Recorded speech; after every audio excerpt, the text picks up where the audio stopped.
پانی صاحب یہ آپ سے ایک جملہ منسوب ہے، Sufism is a parallel religion. What confuses many of us is why personalities such as Shah Wali Allah, Sheikh Ahmad Sarhindi and Ghazali thought otherwise. دیکھیے دنیا میں حقیقت تک پہنچنا انسان کی آرزو رہی ہے. یعنی انسان چاہتا ہے کہ یہ کائنات کہاں سے آئی ہے اسے معلوم ہو، اس کا خالق کون ہے، کوئی ہے بھی یا نہیں یہ اسے معلوم ہو، یہ موت کیا ہے، زندگی کا خاتمہ ہے یا اس کے بعد کوئی نئی زندگی شروع ہوگی. تو یہ جو حقیقت کو جاننے کے بنیادی سوالات ہیں، ان کا 3 طریقوں سے انسان کو جواب ملا ہے پوری انسانی تاریخ میں. ایک طریقہ وہ تھا جو فلسفیوں نے اختیار کیا. ان کا خیال تھا کہ وہ عقل کے ذریعے سے یہ گتھی سلجھا لیں گے اور انسان کو ان سوالوں کا ایک واضح جواب دے دیں گے. تو آپ جانتے ہیں کہ کوئی 325-26 قبل مسیح میں ارسطو، سقراط، افلاطون یہ بڑے فلسفی ہوئے ہیں. ان کے بعد پھر ایک پوری تاریخ ہے جس میں انہوں نے یہ کوشش کی کہ عقل کے ذریعے سے یہ گتھی سلجھا لی جائے. نہیں سلجھی، لیکن بہت سے افکار، بہت سے خیالات وجود میں آ گئے جن کو ہم فلسفے کی تاریخ میں پڑھتے ہیں. ارسطو کے یہاں پڑھتے ہیں، افلاطون کے یہاں پڑھتے ہیں، سقراط کے یہاں پڑھتے ہیں، دیکارت، ہیگل، سب کو پڑھتے ہیں. تو معلوم ہوتا ہے کہ انسان اپنی عقل کے ذریعے سے مسئلے کو حل کرنے کی کوشش کر رہا ہے. تو اس کو فلسفے کا نام دیا جاتا ہے. یہ ایک طریقہ ہے جو انسان نے اختیار کیا، اس کی تاریخ ہمارے سامنے ہے.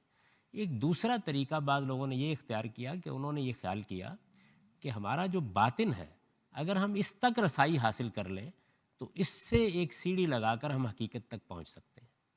یہ باطن تک رسائی حاصل کرنا، اپنے اندر سے راستہ نکالنا، اس کو اصطلاح میں کہتے ہیں وہ سیر باطن. یعنی آپ نے رخت سفر باندھا، ہاتھ میں ٹکٹ لیا اور اندر چلے گئے. باہر کے بجائے آپ نے باطن کی سیر کرنی شروع کی. اس کے لیے انہوں نے بہت سی مشقیں ایجاد کیں، ریاستیں ایجاد کیں، مراقبے ایجاد کیے. اس کو صوفی مذہب کہا جاتا ہے، صوفیانہ مذاہب، مسٹیکل ریلیجن. یعنی اس میں بھی وہ یہ کہتے ہیں کہ ہم نے حقیقت کو پا لیا ہے، ہمارا حقیقت سے براہ راست تعلق پیدا ہو گیا ہے، ہم اب جو بات چاہتے ہیں خدا سے پوچھ لیتے ہیں.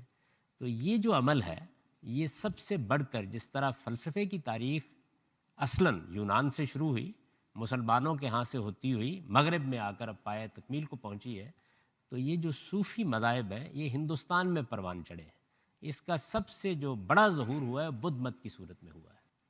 یہی وجہ ہے کہ بدھ علامت بن گیا ہے کہ وہ ایک درخت کے نیچے بیٹھ کے نروان حاصل کر رہا ہے، یعنی اپنے باطن کی سیر کر کے حقیقت تک پہنچنے کی کوشش کر رہا ہے. تو یہ 2 طریقے ہوئے، اس کو صوفیانہ مذاہب کہا جاتا ہے. تیسری چیز یہ ہے کہ اللہ تعالیٰ نے کچھ انسانوں کا انتخاب کیا اور ان کو پیغمبر بنایا اور ان کے ذریعے سے انسان کو حقائق کے بارے میں باخبر کیا.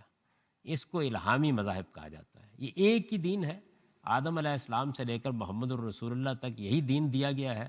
اللہ تعالیٰ کہتے ہیں کہ حقیقت تک پہنچنے کا یہی طریقہ صحیح ہے. تو یہ 3 طریقے ہیں، ایک فلسفے نے اختیار کیا، دوسرا صوفیانہ مذاہب نے اختیار کیا، تیسرا خود خدا نے اختیار کیا. آپ جانتے ہیں کہ اس میں کوئی مشق نہیں ہوتی، کوئی ریاضت نہیں ہوتی، کوئی چلہ نہیں ہوتا. آپ کبھی قرآن میں پڑھیے، سیدنا موسیٰ علیہ السلام اپنی بیوی اور بچوں کو لے کر جا رہے ہیں، تاریک رات ہے، سرد رات میں یک بیک ایک درخت کو دیکھتے ہیں اور ان کو بتایا جاتا ہے کہ آپ کو پیغمبری کے لیے منتخب کر لیا گیا ہے. تو اس میں اللہ تعالیٰ انتخاب کرتے ہیں اور پھر اپنا میسج انسانوں تک پہنچاتے ہیں. میں نے یہ عرض کیا ہے کہ یہ کوئی الگ الگ مذاہب نہیں ہے، یہ ایک ہی دین ہے. یعنی جس طرح سے محمد الرسول اللہ صلی اللہ علیہ وسلم کے بعد بہت سے فرقے بن گئے ہیں، اسی طرح محمد الرسول اللہ صلی اللہ علیہ وسلم سے پہلے بھی بہت سے فرقے بن گئے تھے. یہودیت، نصرانیت، یہ اصل میں اسلام کے فرقے ہیں. کچھ پہلے بن گئے، کچھ بعد میں بن رہے ہیں، اصل دین ایک ہی ہے. تو 3 چیزیں ہیں. ہمارے ہاں بہت سے ایسے بزرگ پیدا ہوئے ہیں جنہوں نے صوفیانہ مذاہب اور اسلام کو ملانے کی کوشش کی ہے، ایک کرنے کی کوشش کی ہے. بہت سے لوگ پیدا ہوئے ہیں جنہوں نے فلسفے کو اور اسلام کو ملانے کی کوشش کی ہے.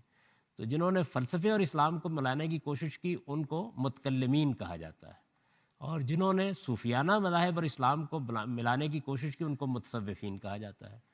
تو میں نے یہ الگ کر کے بتا دیا ہے اپنی کتابوں میں کہ صوفیزم ایک الگ چیز ہے، فلسفہ ایک الگ چیز ہے، اور الہامی مذہب بالکل ایک الگ چیز ہے. تو آج راہ کرم اس کو الگ ہی رہنے دیجیے.